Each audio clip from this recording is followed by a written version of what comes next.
com vocês sobre o puerpério. O que é essa palavra? Trata-se de uma fase no pós-parto em que, biologicamente, o corpo da mulher ele busca voltar ao estado pré-gravídico, do ponto de vista hormonal e fisiológico.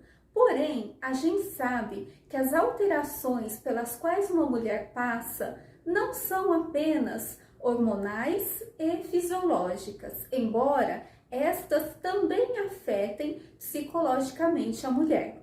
Mas eu quero dizer para vocês que as alterações, elas são também do ponto de vista emocional e psicológico, e também cultural e familiar.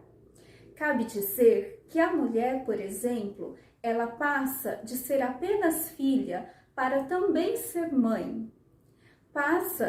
O casal, por exemplo, ele passa de um casal conjugal para um casal parental.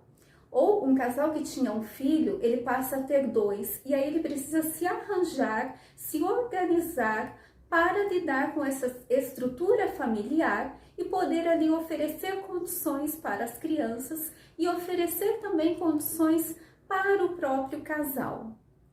É importante a gente dizer que essa fase do puerpério, para muitas mulheres, tende a ser vivida como uma fase em que a mulher se sente muito sozinha, porque na maioria das vezes ela está ali sozinha com o seu bebê.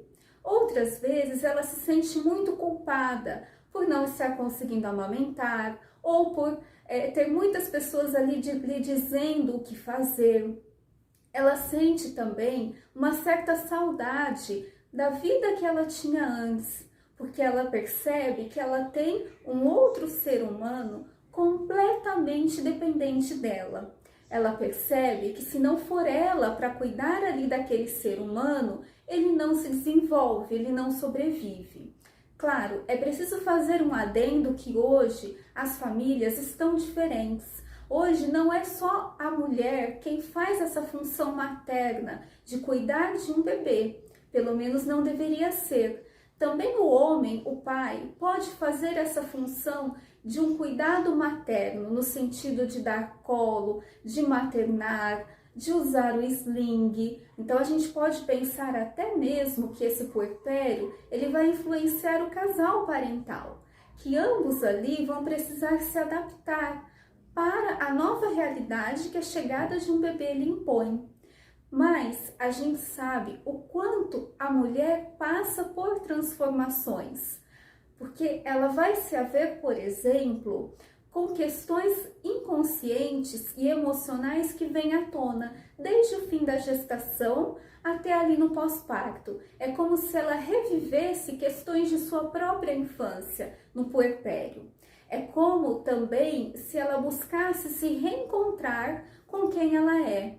É como se ela precisasse fazer uma síntese da mulher que ela era antes dos filhos com a mulher que ela vai se tornar após os filhos. A gente pode dizer então que o puerpério, ele tende a durar às vezes até mais que 2 anos ou de 1 a 2 anos. Inclusive, na literatura, na antropologia, existe um termo chamado matrescência, exatamente para dar conta dessa transformação identitária, psicológica e também social e cultural pela qual a mulher passa.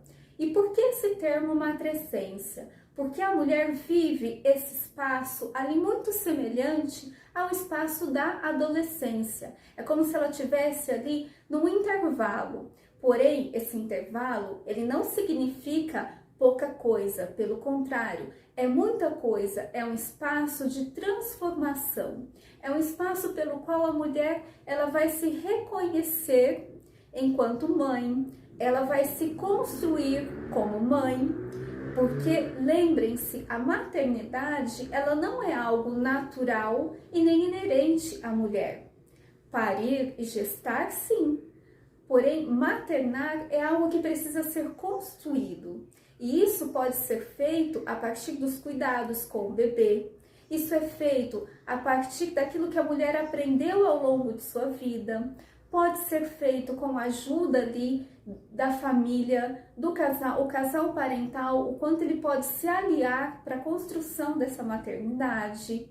A maternidade pode ser construída também com o auxílio de especialistas, mas, sobretudo, como dizia até mesmo um autor chamado Winnicott, a maternidade, ela é algo que a gente precisa respeitar a autonomia e o saber daquela mulher, porque muitas vezes nós tendemos a colocar muitas especialistas, muitas especialidades, dizendo que aquela mulher deve ou não fazer, sobretudo ali no começo, no puerpério, voltando ali lá nos dias iniciais, como a gente falava no vídeo.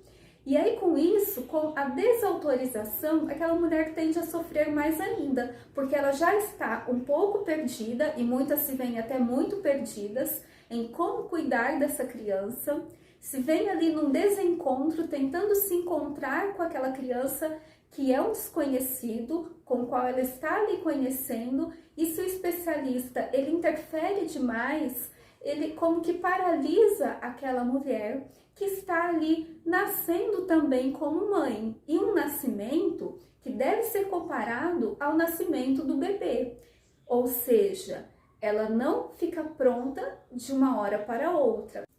Se você gostou desse vídeo, curta, compartilhe, para que outras mães também tenham acesso a esse conhecimento. A gente sabe o quão importante é a gente prevenir e promover a saúde mental materna. Sabemos que muitas mães, muitas mulheres sofrem no pós-parto. Muitas vezes porque idealizam um parto, idealizam a amamentação, idealizam a maternidade. E é muito importante a gente trabalhar para pensar que deve existir uma maternidade possível, um parto possível, uma amamentação possível, para que aí possa haver um encontro também possível entre mãe e bebê.